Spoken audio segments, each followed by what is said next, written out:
As amadas irmãs, meus irmãos aqui desse plano, do plano espiritual, saúdo a todas e todos aí, no amor de nosso Senhor Jesus Cristo.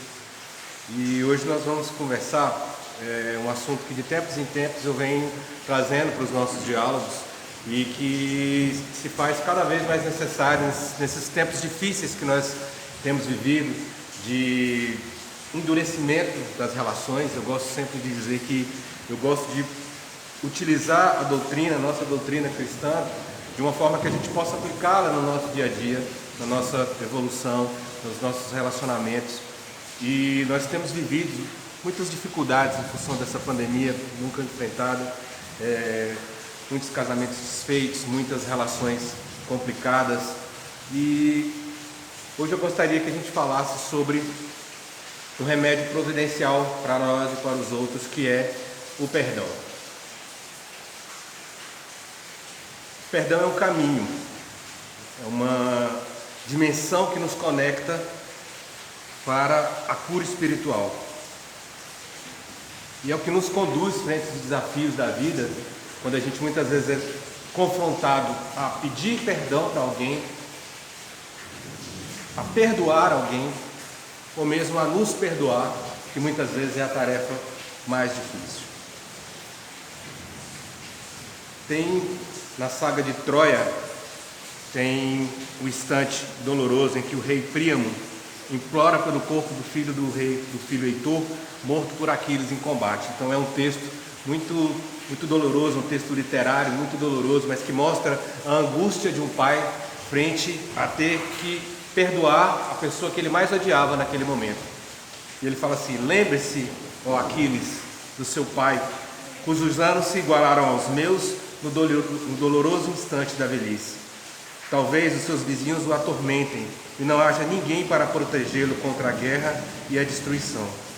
Mesmo assim, ao saber que você ainda vive, ele se alegra em seu coração e dia após dia espera ver o seu querido filho retornando das guerras troianas.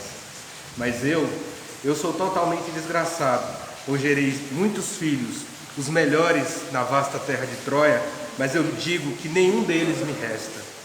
O único que me restava, você matou enquanto combatia com o nosso povo.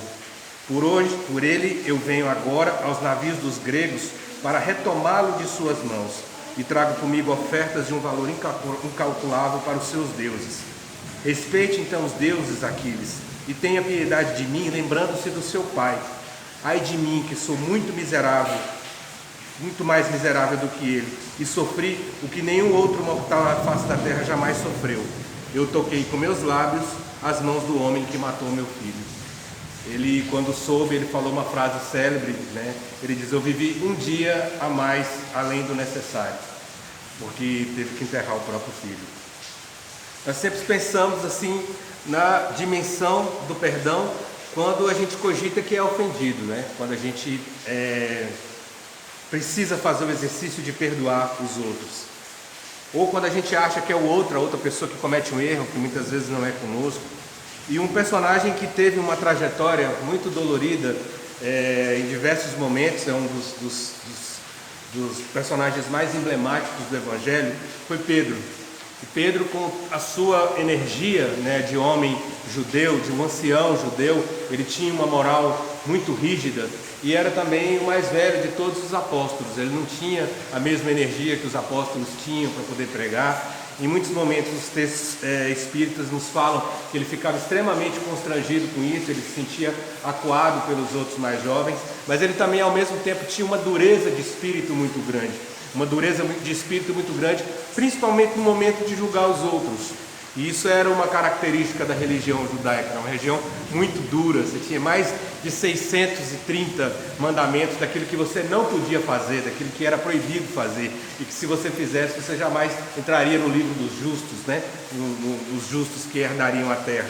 Então Pedro tinha esse olhar que muitas vezes era muito rigoroso para o outro.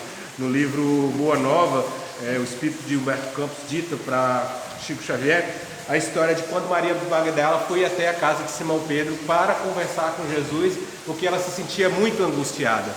E ela percebeu, né, ele narra que ela percebeu o olhar recriminador que Pedro tinha sempre direcionado a ela. né? Considerava que ela era uma mulher impura, uma mulher indigna de estar na presença do Mestre, principalmente porque Jesus não tinha esses apegos dos convencionalismos. Então Jesus a recebeu no quarto, recebeu para conversar, estava conversando como quem conversava com uma irmã, como conversava com uma filha, né? Pelo menos é disso que fala o texto, e a gente vai se ater a isso. E Pedro ficou incomodado com aquilo, porque Jesus estava hospedado na casa dele. Então ele passava toda hora no quarto e lançava aquele olhar 43, né? Para Maria de Magdala, e ela, tadinha, e foi ficando constrangida, até que no momento, o próprio Jesus, ele percebeu que ela estava ficando constrangida, que Pedro também estava constrangido. Jesus, mesmo sendo mestre, tinha a consciência de que ele estava na casa de outra pessoa, e ele acaba liberando Maria de Magdala, que nunca se esqueceu daquele desconforto daquele momento. Ao mesmo tempo que ela estava tentando se conectar com Jesus, ela estava sendo alvo do olhar recriminatório de Pedro. Então, uma das partes, um dos momentos da virada, da transformação de Pedro, começou justamente na noite do Calvário, na noite do sacrifício. E aí tem uma parte aqui, um trecho aqui, que eu pesquei de Mateus, capítulo 26, versos 30 a 34, em que Jesus fala assim: e tendo cantado o hino, saíram para o Monte das Oliveiras. Então Jesus lhe disse: todos vós, essa noite, vos escandalizeis de mim, porque está escrito: ferirei o pastor, e as ovelhas do rebanho se dispersarão. Mas depois que eu ressuscitar, irei adiante de vós para a Galiléia. Mas Pedro, respondendo, disse: ainda que todos se escandalizem em ti, eu nunca me escandalizarei. Disse-lhe Jesus: em verdade te digo que, nessa mesma noite, antes que o galo cante 3 vezes, me negarás. Enérgico, né? Pedro foi aquele que, no momento em que os soldados foram para prender Jesus, ele avançou da espada e cortou a orelha de Malco. E aí Jesus fala para ele guardar a espada, porque aquele que ferir pela espada também será ferido.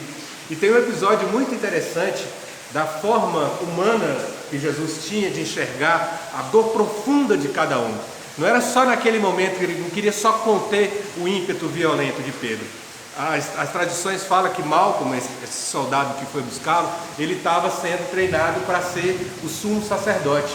A vida inteira ele estava estudando, estava se preparando para ser o sumo sacerdote do templo. Só que o sumo sacerdote do templo, ele não podia ter defeitos físicos, não podia faltar-lhe nenhuma orelha. Então, no momento em que Pedro corta a orelha dele, mais do que a dor que ele sentiria do corte, ele teve aquele choque de dizer: aquilo que eu me preparei a vida inteira para ter, agora eu não vou poder ter. Eu perdi porque esse homem cortou a minha orelha. E imediatamente Jesus, captando esse desespero dele, vai lá, pega a orelha dele e coloca de volta. Então são pequenas nuances que eu sempre falo, né? É muito fácil a gente agir como Jesus. O desafio da nossa existência é reagir como ele. É naquele momento em que ele estava sendo preso, ele sabia que ele seria encaminhado para muito sacrifício, muita tortura, muita dor, muita imolação. Ele teve a preocupação de não permitir que o amigo perigo, que o discípulo caísse por causa da violência. E ao mesmo tempo ele foi lá e restaurou a orelha e a vida social do algoz. Então Pedro era assim, enérgico, apaixonado. E a gente se pergunta, os espíritas têm essa aura, né, essa cultura de serem pessoas muito mansas, né, de falarem muito tranquilo, principalmente quando estão na casa espírita, né? Às vezes quando não estão, não é tanto assim. Então, acho que foi o Rossandro que uma vez falou assim: tem um milagre que acontece quando a gente entra na casa espírita, que a pessoa fica falando mansinho, assim, meu irmão, seja bem-vindo. Aí ele disse que tinha um amigo dele, que ele, uma pessoa que falava alto na rua, falava grosso. Aí chegou o cara para fazer a palestra e falou: nossa. Aí o cara abriu a boca para falar: amados irmãos. Então, o espírito fala, o espírito ele tem essa coisa de falar tranquilo, né? De ser contido. E aí a gente se pergunta: as paixões são para serem eliminadas? É ruim que a gente seja apaixonado? É ruim que a gente tenha essa paixão de fazer com muito afinco, com muita dedicação? Isso seria um desequilíbrio? Então, na questão 907 do Livro dos Espíritos está assim: o princípio das paixões, sendo natural, é mal em si mesmo? Os espíritos respondem para Kardec: não, a paixão está no excesso provocado pela vontade, pois o princípio foi dado ao homem para o bem, e as paixões podem conduzi-lo a grandes coisas. O abuso a que ele se entrega é que causa o mal. E aí na questão 908, Kardec complementa: como definir o limite em que as paixões deixam de ser boas ou más? Aí os Espíritos respondem: as paixões são como um cavalo que é útil quando governado e perigoso quando governa. Reconhecei, pois, que uma paixão se torna perniciosa, perigosa, no momento em que a deixais de governar, e quando resulta num prejuízo, qualquer para vós ou para o outro. Então nós temos isso, sim. Uma vez Chico Xavier falou que ele sentia que ele tinha dentro dele um cachorro dócil e que tinha dentro dele também uma fera indomável, né? Chico era a doçura, e essa fera indomável dentro dele o incomodava, até porque ele tinha um espírito muito enérgico que o acompanhava, que era Emmanuel. Então havia ali um diálogo e havia francamente um equilíbrio. E aí a gente se pergunta: qual é que eu vou alimentar? Ou melhor, qual desses dois cachorros que tem dentro de mim que merece morrer? É o vira-lata caramelo, gente boa, que faz festa quando eu chego, ou é aquela fera indomável que não deixa que ninguém se aproxima de mim? Então é disso aqui que o Livro dos Espíritos vem nos falar, que as nossas paixões, elas existem para nos motivar, para nos impulsionar, e que muitas vezes a gente cai, a gente peca, a gente erra, a gente ofende, a gente machuca, a gente magoa, pelo descontrole dessas paixões, e que faz parte da nossa jornada domá-las, que sem a paixão você não faz, né? Eu me lembro que há muito tempo atrás eu estava passando por uma fase difícil, e aí precisei procurar ajuda terapêutica, e eu me lembrei dessa frase do Chico, e eu falei isso, né? Eu falei: às vezes eu fico tentando me conter com algumas coisas, como se eu tivesse uma fera dentro de mim, e eu tenho que esconder a comida dela, tenho que rejeitar, me defrontar com situações que despertem essa fera dentro de mim. Ele falou assim: não, essa fera dentro de você, ela foi posta aí por algum motivo. Essa fera que está dentro de você é para te impulsionar a fazer o que você tem que fazer. Essa fera que tem dentro de você é para você se proteger. Se você não tiver essa fera dentro de você, você se entrega. Você entrega o pescoço para o assassino. Então você precisa aprender a conviver com ela, precisa aprender a domá-la, precisa aprender a domesticá-la. E aí tem uma figura muito interessante, acho que, se não me engano, foi até Haroldo Dutra que falou numa palestra dele, que as paixões, elas estão para nós, nos convidando, nos desafiando para ajustar o volume e a direção das nossas paixões. O volume, a intensidade e a direção, para onde que a gente aponta. Então você pega, por exemplo, uma pessoa e diz: fulano de tal é muito vaidoso. Você diminui um pouquinho do volume, aí a vaidade vira autoestima. Se você não tem autoestima, você não faz, você não se cuida, você não se ama, você não se realiza, e acaba projetando essas frustrações em cima do outro. Fulano é muito impetuoso, é muito afobado. Diminui um pouco o volume, aponta para a direção certinha, e você vai ter uma pessoa proativa, alguém que toma iniciativa, alguém que vai fazer alguma coisa. Essa parte eu não sei, vai estudar para aprender. Então isso é uma mola mestra, te impulsiona a crescer. Então, ainda nesse episódio que Pedro, ainda enérgico, que teve aquela primeira reação, né? As leituras dizem que ele, na verdade, ele estava tentando entender o que estava acontecendo, para poder de repente tentar puxar uma contra-revolução para poder pegar Jesus de volta. Existem algumas leituras que falam disso, e que então por isso ele estaria se escondendo, né? Não necessariamente porque ele teria se acovardado, mas que ele estaria se escondendo porque ele estava tentando encontrar uma forma de libertar Jesus. E aí, na sequência desse texto se fala: e levantando-se o sumo sacerdote, disse: não respondes coisa alguma ao que esses depõem contra ti? Jesus, porém, guardava silêncio. E insistindo, o sumo sacerdote disse: conjuro-te pelo Deus vivo, que nos diga se tu és o Cristo, o Filho de Deus. Disse-lhe Jesus: tu o dissestes. Digo-vos, porém, que vereis em breve o Filho do Homem assentado à direita do poder, e vindo entre as nuvens, sobre as nuvens entre o céu.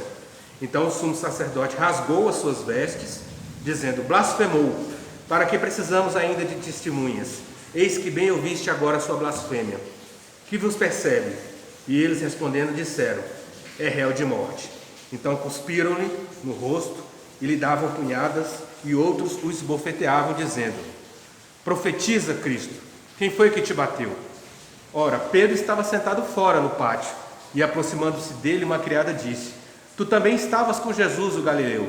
Mas ele negou diante de todos, dizendo: Não sei o que dizes. E saindo para o vestíbulo, outra criada ouviu, e disse aos que ali estavam: Este homem também estava com Jesus, o Nazareno. E ele negou outra vez com juramento: Não conheço tal homem. E daí a pouco, aproximando-se os que ali estavam, disseram a Pedro: Verdadeiramente tu é deles, pois a tua fala te denuncia. Então começou ele a praguejar e a jurar, dizendo: Não conheço esse homem. E imediatamente o galo cantou. E lembrou-se Pedro. Desculpa. E lembrou-se Pedro das palavras de Jesus, que lhe dissera: Antes que o galo cante 3 vezes, me negarás. E saindo dali, chorou amargamente. Vamos imaginar então a angústia profunda que se abateu sobre Pedro nesse momento. Primeiro, porque ele gostava profundamente de Jesus. Segundo, porque ele, que era um homem letrado, um conhecedor das Escrituras, ele sabia que existia a profecia do Messias, que seria crucificado, e que era necessário que fosse assim para que ele ressuscitasse no 3º dia. Mas a profunda angústia de Pedro quando o galo cantou não foi só por tê-lo negado 3 vezes. Foi que assim como Jesus tinha acertado naquela profecia, era quase certo que ele também teria acertado, estaria certo em todas as outras. Ou seja, tudo aquilo que ele disse se cumpriria. Então ele saiu dali e a angústia, fala que a angústia se abatia completamente sobre ele. E é interessante lembrar que fala-se muito que João era o apóstolo que Jesus mais amava, com quem ele mais tinha afinidade, porque era o mais jovem. Não por acaso João foi quem ficou encarregado de cuidar de Maria depois que Jesus foi crucificado. Agora se diz que Pedro era o apóstolo que mais amava Jesus, era o que mais sentia proximidade com ele, porque todo aquele vulcão de emoção, tudo aquilo que ele encontrava paz e serenidade na presença de Jesus. Quando estavam no caminho de Emaús, é uma passagem que tem no Evangelho de João, e aí Jesus fala dos desafios, que aqueles que seriam perseguidos, que seriam chicoteados, que seriam mortos em nome da palavra, em nome da boa nova, em nome do Evangelho. E aí muitos dos discípulos começaram a ficar pelo caminho, diziam: nossa, mas isso é um fardo muito grande para que nós possamos carregar. Aí Jesus virou para os apóstolos que tinham ficado ali, Pedro entre eles, e aí Jesus fala: e vocês? Vocês não vão embora também não? E aí Pedro dá uma resposta linda, que só mesmo o amor genuíno dá conta de dar. Ele fala assim: para onde iríamos nós, Senhor? Só Tu tens as palavras de vida eterna. Então era um amor tão profundo, uma dedicação tão profunda, e naquele momento de queda ele se via numa angústia tão grande que, se ele não encontrasse formas, não encontrasse amparo, não encontrasse auxílio, não encontrasse força dentro de si para poder sucumbir, para poder resistir, àquela angústia, aquele arrependimento, se ele não conseguisse verdadeiramente se perdoar, ele acabaria como Judas. Ele acabaria tirando a própria vida, como Judas o fez. Então, muito tempo depois, Pedro, quando já estava na casa do caminho, junto com Tiago, junto com os outros apóstolos, trabalhando na evangelização e trabalhando com a assistência aos pobres, bateu na porta da casa do caminho, uma mulher dessas ditas desafortunadas no tempo, e pediu ajuda para Pedro. E Pedro ficou num conflito tremendo, porque era uma mulher de muito má fama, e havia ainda um conflito muito grande entre os cristãos e os judeus. E os judeus achavam que os cristãos eram muito, não seria permissivos, né? Que perdoavam, que como a fé judaica era uma fé muito rígida, eles achavam que os cristãos eram muito condescendentes, que conviviam com pecadores, né? Que se deixavam compuscar, que se deixavam poluir. E Pedro estava o tempo todo ali se equilibrando entre os cristãos mais exaltados e entre os judeus mais exaltados, para tentar manter aquele grupo unido. Só que ele sentiu naquele momento dentro dele, se ele pusesse aquela mulher para dentro, ele poderia criar mais conflito, e ele próprio já estava em conflito. Então ele vai para o quarto para fazer uma prece, e aí Jesus aparece a ele conta o que está acontecendo. E aí, no livro Luz Acima, também ditado por Humberto de Campos e Chico Xavier, dá-se o seguinte diálogo. Pedro pergunta para Jesus: o que eu faço? E Jesus fala: eu não vim curar os sãos. Aí ele fala: mas com que fins vamos recebê-la? Para julgá-la?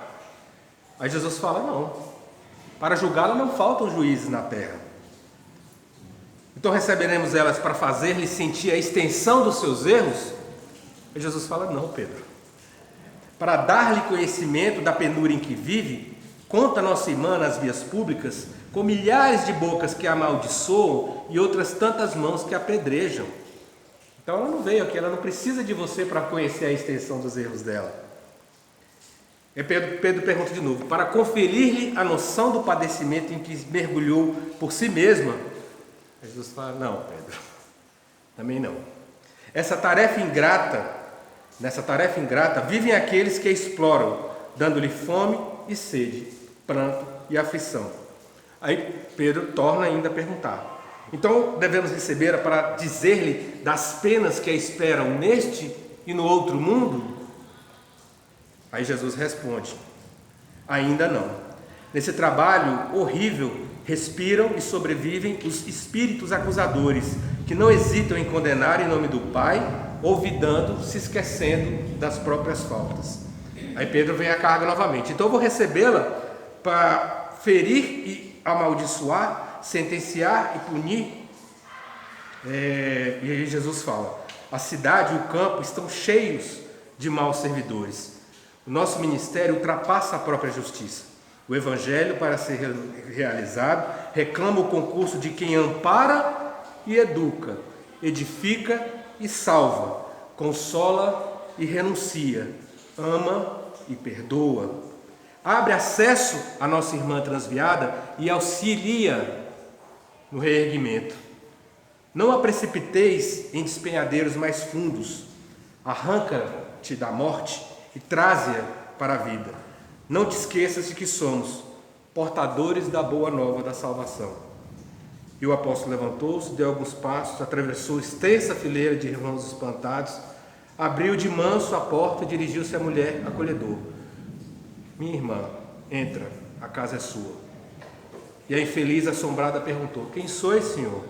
Eu, falou Pedro com os olhos empapuçados de chorar, eu sou seu irmão. E acolheu a irmã em casa. E para nós, o que é conviver com essa destruição, com essa culpa que nos assola? Pedro escolheu o caminho de se reerguer, apesar da mágoa profunda que ele tinha com si mesmo por ter negado Jesus 3 vezes.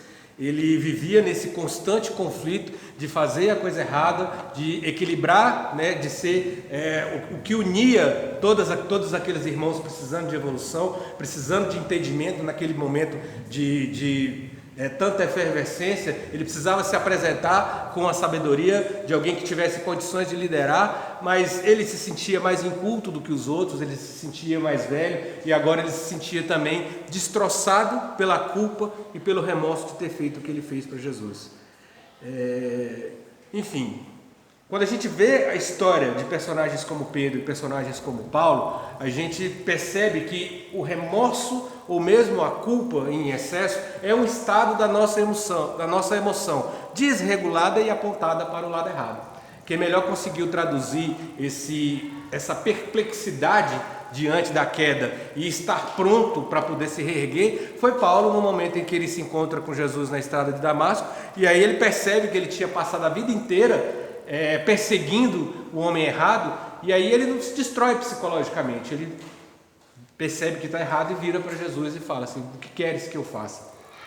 Tudo bem, eu errei, até aqui eu caí, eu não quero cair mais, eu não quero errar mais, o que é que eu tenho que fazer daqui para frente?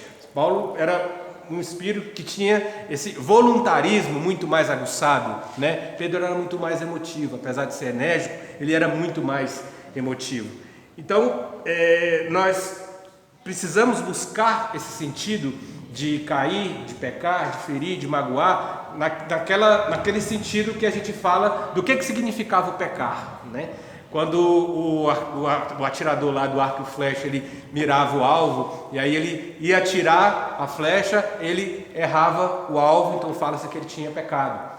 Não era um pecado no sentido de danação eterna, de ir para o inferno, de estar em desacordo com o Senhor, né? Estar fora da graça do Senhor. Pecar era tão simplesmente as vezes que você errava na tentativa de acertar o alvo. Então é algo normal na caminhada, é algo normal na nossa caminhada. E a pessoa não apruma o alvo, ela não aprende a acertar no alvo corretamente se ela para de atirar a partir da segunda vez. Se ela tira uma vez e ela erra, e ela continua tentando, continua se esforçando, em dado momento ela vai conseguir sim parar de pecar, parar de errar na tentativa do acerto, né? É aquilo que se fala de você tentar tanto, praticar tanto, que chega um ponto em que parece que você já nasceu sabendo aquilo, né? Naquele filme Menina de Ouro, o treinador fala isso para a boxeadora que ele estava treinando. Você tem que insistir na cabeça deles para mexer os pés, tanto, todas as horas, a todo instante. Faça isso tantas vezes que vai chegar um momento que ela vai achar que já nasceu sabendo fazer aquilo ali. Então, no Evangelho, segundo o Espiritismo, se faz muito bem essa distinção. Você tem basicamente 3 gradações do mal na nossa evolução. Você tem aquele tipo, o espírito puro, que ele já nem se envolve mais com o mal, né? Ele já passou por tanta coisa, já evoluiu tanto, que não há nada que o agrida, não há nada que o faça sofrer, não há nada com o qual ele não se conforme, não há nada com o qual ele não consiga se conectar com forças mais puras para poder oferecer auxílio, para poder oferecer amparo, porque ele sabe que é fruto de uma caminhada imortal e que ele foi criado simples e ignorante, se tornou um espírito de luz depois de muita luta, depois de muito pecar, depois de muito errar. E a gente tem uma outra gradação, que é ainda do espírito muito ignorante, que insiste no mal, que tem prazer em fazer o mal, tem prazer em fazer mal para os outros. Esse ainda está completamente imerso ainda na escuridão. E tem os que são, acredito, a maioria de nós, né? Os que ainda estão bem longe de nos tornarmos espíritos puros e que também já não estamos mais mergulhados nas camadas mais profundas aí do primitivismo. Então muitas vezes a gente ali erra, cai, mas temos também o senso, o discernimento de muitas vezes querer ter uma reação, querer fazer alguma coisa com alguém, mas aí vem a própria consciência, né? A voz interior e nos mostra que aquilo ali é errado, e aí você fica, puxa vida, eu não assim, como é que eu fui pensar, né? Estou com vontade de brigar com aquela pessoa, estou com vontade de revidar, não, mas eu não devo fazer isso. Então o instinto primitivo ainda habita em nós, mas o senso, a evolução fala mais alto para que a gente comece a se conter. Então, em um estado de luz, o bem já está consolidado. No outro, o mal ele está ainda completamente instaurado. E no meio existe uma gradação. Então o Evangelho fala que no momento em que tiver que julgar as nossas faltas, que analisar a nossa trajetória, a espiritualidade divina ela sabe fazer essa distinção entre a intenção de fazer o mal e o mal que você faz muitas vezes porque você está na tentativa de acertar. Em outro diálogo a respeito dessa questão da evolução, Pedro fala assim para Jesus: Senhor, quando se tenta, Senhor, interrogou Simão precavido, temos boa vontade, mas somos também fracos pecadores. E se cairmos na estrada? E se muitas vezes ouvirmos as sugestões do mal, despertando depois nas teias do remorso? Pedro, retrucou o divino amigo, levantar e prosseguir é o remédio. No entanto, teimou o pescador, e se a nossa queda for tão desastrosa que impossibilite o reerguimento imediato? E aí Jesus responde pedindo para ter paciência, né? Rearticulemos os braços desconjunturados, remendaremos o coração em frangalhos e louvaremos ao Pai pelas proveitosas lições que houvermos recolhido, seguindo adiante. Como diz a música lá do poeta Lenin, né? Mesmo quando tudo pede um pouco mais de calma, até quando o corpo pede um pouco mais de alma, a vida não para. Então, se cairmos, vamos nos reerguer, nos remendar, agradecer a providência divina pela oportunidade de aprender e seguir em frente. Tem um texto de Emmanuel, no capítulo 89 do livro Caminho, Verdade e Vida, obra também psicografada por Chico, em que Emmanuel explora essa nuance do fracasso de Pedro. E é um texto bem interessante que a gente pode trazer para a nossa vida e que a gente pode aplicar nos nossos momentos de queda também. Então ele abre com o verso 58 do capítulo 26 do Evangelho segundo Mateus. Ele fala: e Pedro seguiu de longe até o pátio do sumo sacerdote e, entrando, assentou-se entre os criados para ver o fim. O fracasso, como qualquer êxito, tem suas causas positivas. A negação de Pedro sempre constitui assunto de palpitante interesse nas comunidades do cristianismo. Enquadrar-se-ia a queda moral do generoso amigo do mestre num plano de fatalidade? Por que se negaria Simão a cooperar com o Senhor em minutos tão difíceis? Útil, nesse particular, é o exame da sua invigilância. O fracasso do amoroso pescador reside aí dentro na desatenção para com as advertências recebidas. Grande número de discípulos modernos participam das mesmas negações em razão de continuarem desatendendo. Informa o Evangelho que, naquela hora de trabalhos supremos, Simão Pedro seguiu o mestre de longe, ficou no pátio do sumo sacerdote e assentou-se entre os criados deste para ver o fim. Leitura cuidadosa do texto esclarece-nos o entendimento e reconhecemos que, ainda hoje, muitos amigos do Evangelho prosseguem caindo em suas aspirações e esperanças por acompanhar o Cristo à distância, receosos de perderem gratificações imediatistas. Quando chamados a testemunho importante, demoram-se nas vizinhanças da arena de lutas redentoras, entre os servos das convenções utilitaristas, assestando binóculos de exame, a fim de observar como será o fim dos serviços alheios.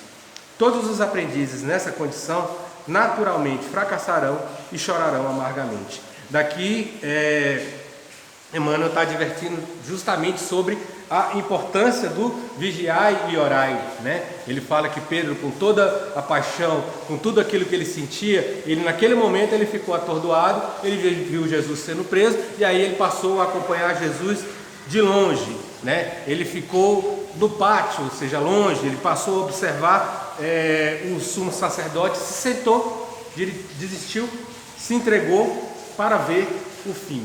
Então, é mais um aspecto de quando a gente se depara com remorso, de quando a gente se depara com a necessidade, quando a gente tem muita dificuldade de se auto-perdoar por algo que a gente fez e prosseguir, sentado no pátio da própria ruína que a gente se coloca. A gente observa o próprio sofrimento de longe e tão simplesmente fica se culpando, se martirizando e aguardando para poder ver o fim. Então, dessa invigilância se fala, por exemplo, sobre a própria trajetória de Judas, que se deixou corromper de certa forma. Alguns dizem que pelo amor ao dinheiro, né? No Evangelho segundo João, João fala que ele era muito dinheiro, que ele era que guardava o dinheiro e que João e os outros apóstolos sabiam que ele costumava tirar o dinheiro das ofertas, né? No Evangelho segundo João fala que Judas era mesmo um ladrão.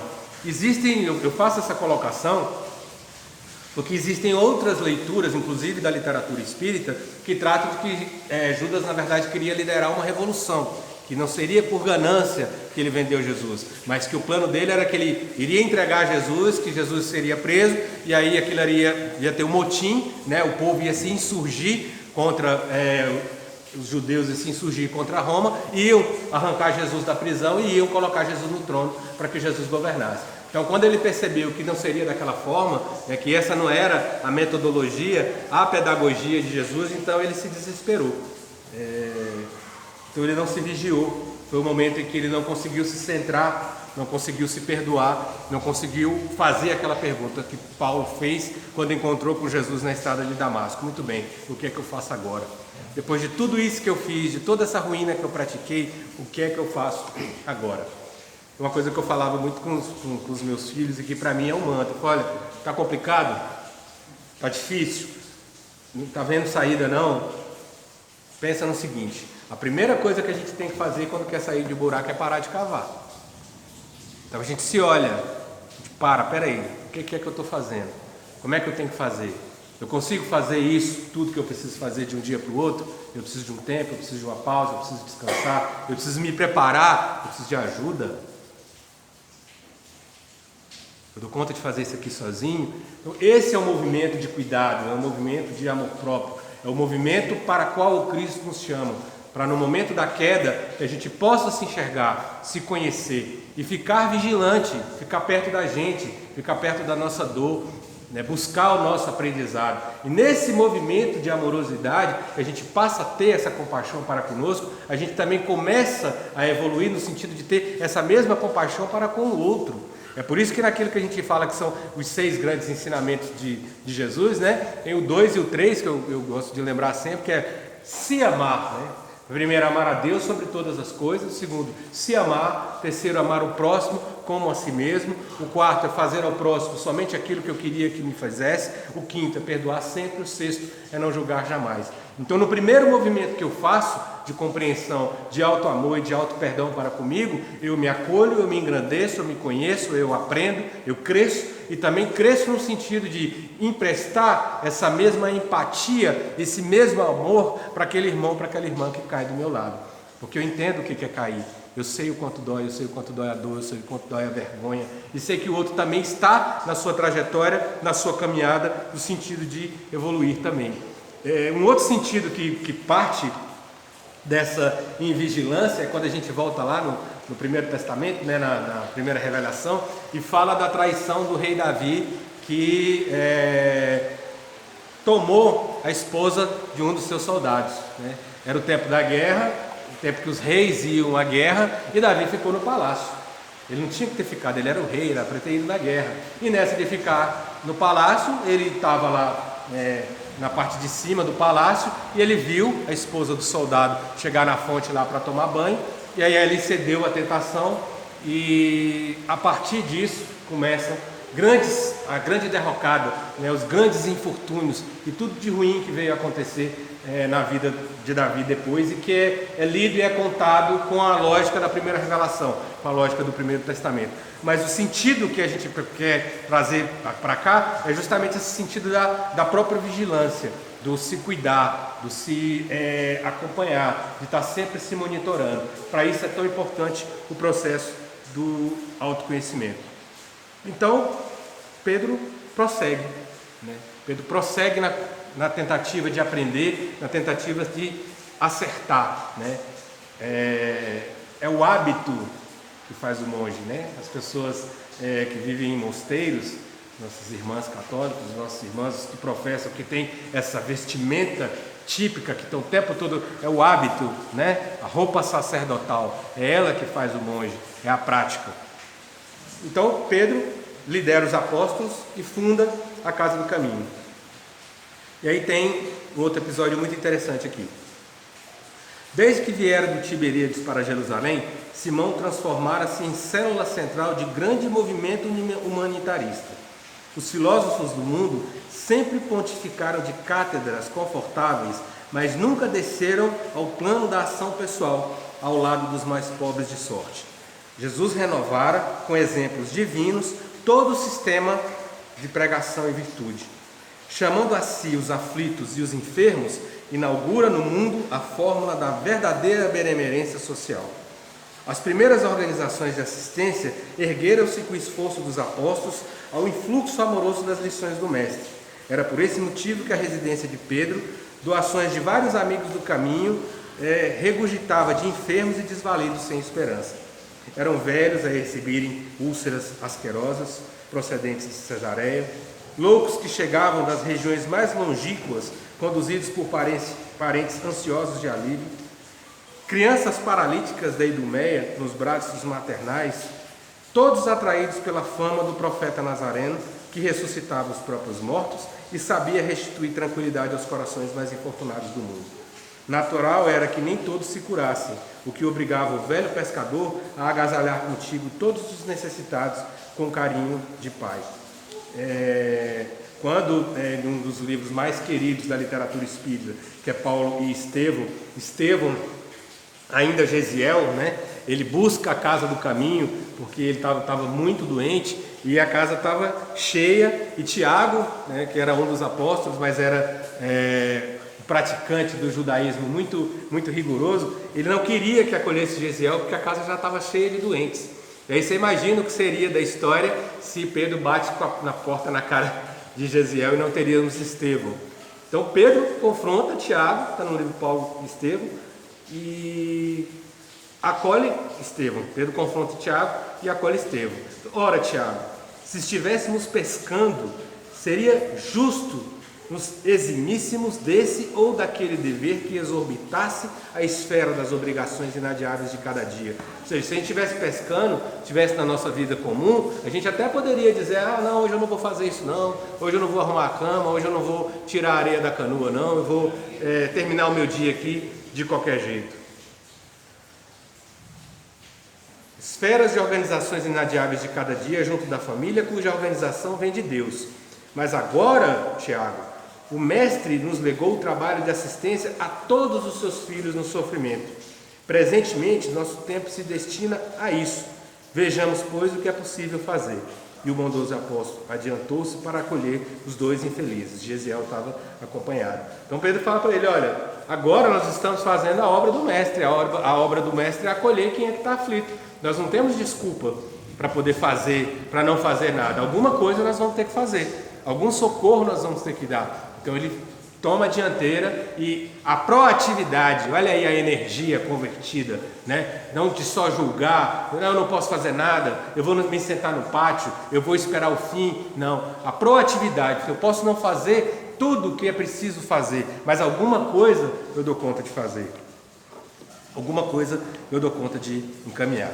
E aqui, os amados irmãos e irmãos, caminhando já aqui para a nossa finalização, eu quero aqui lembrar desse trecho também, que é um texto de Emmanuel, chamado Segue-me de mãos no bem. Todo mundo se lembra do episódio, né, em que Pedro pede para Jesus que o auxilie a caminhar sobre as águas, né? E aí Pedro começa a caminhar sobre as águas, como Jesus estava caminhando, e aí o mar fica muito mais revolto, a tempestade piora, e aí Pedro se assusta e começa a afundar. E aí ele fala, Senhor, me socorre. E aí Jesus vai até o encontro dele, segura nas mãos dele e fala, você teve pouca fé, né? E ele parou de prestar atenção em Jesus, tirou os olhos da salvação e pôs os olhos na tempestade. Esse é um convite que a vida nos faz, para que a gente nunca tire os olhos de Jesus, nunca tire os olhos da salvação, nunca tire os olhos da fé, que nós teremos sempre o amparo necessário para enfrentar toda e qualquer tempestade. Então, no texto de Mãos no Bem, Emmanuel fala, honrai a todos, amai a fraternidade, que é da primeira carta de Pedro, capítulo 2, verso 17. Então, Emmanuel explica esse momento de evolução de Pedro, depois de ter atravessado toda aquela rigidez, de ter vencido o remorso, de ter vivido uma vida de assistência e de cuidado com os outros. Sabemos que o Cristo espera por nós, acima de tudo ao lado de nossos irmãos na terra. Onde surgem dificuldades e provas, ele aí aguardando-nos a intervenção para o concurso fraterno se faça sentir de pronto. Muitas vezes, porém, diante do companheiro teimoso e rude, exclamamos desalentados, já fiz tudo, agora não posso mais. Entretanto, Jesus não age para conosco em semelhantes limitações. Todos os dias somos amparados com segurança e tolerados com largueza. Estejamos, pois, dispostos a ofertar mãos cheias de trabalho no templo do amor fraterno. Cada momento é um ensejo de ajudar aos nossos irmãos de luta por amor ao Mestre que nos sustenta. De certo, não somos convidados a favorecer os abusos que nos visitam em forma de apelos e caridade, mas, ainda aí, podemos auxiliar com o silêncio e com a prece as vítimas da delinquência para que se desvencilhem das trevas em que se afligem, encorajando-as com o nosso testemunho de paciência e boa vontade. Permaneçamos assim, de almas voltadas para o bem positivo e incessante, em nos levantando cada dia, reparemos as dores e as inquietações que nos cercam e oferecemos mãos cheias de serviço ao Senhor, na pessoa dos outros, guardando a certeza de que, assim procedemos, recolheremos de outros o socorro espontâneo às nossas necessidades. Então é o auxílio ao próximo, é o cuidado, é o perdão. em cada queda, em cada necessidade, desde a necessidade material até a necessidade de tolerância, a necessidade de acolhimento, a necessidade do perdão, para com os outros, também para conosco. E esse é o caminho da nossa evolução. Como no episódio lá em que tentou andar sobre as águas, Pedro desviou os olhos do Cristo e sentiu mais medo da tempestade do que confiança no auxílio que ele recebia. Fica para nós, essa lição de evolução, que a gente não se atenha à tempestade, que a gente possa jamais tirar os olhos do Cristo, fazer o mesmo caminho que esse apóstolo gigante trilhou. Ou, nas palavras lá do ex-poeta Raul Seixas, né? Pedro, onde você vai, eu também vou. Muita paz, que a paz de Cristo nos acompanhe e nos leve em paz.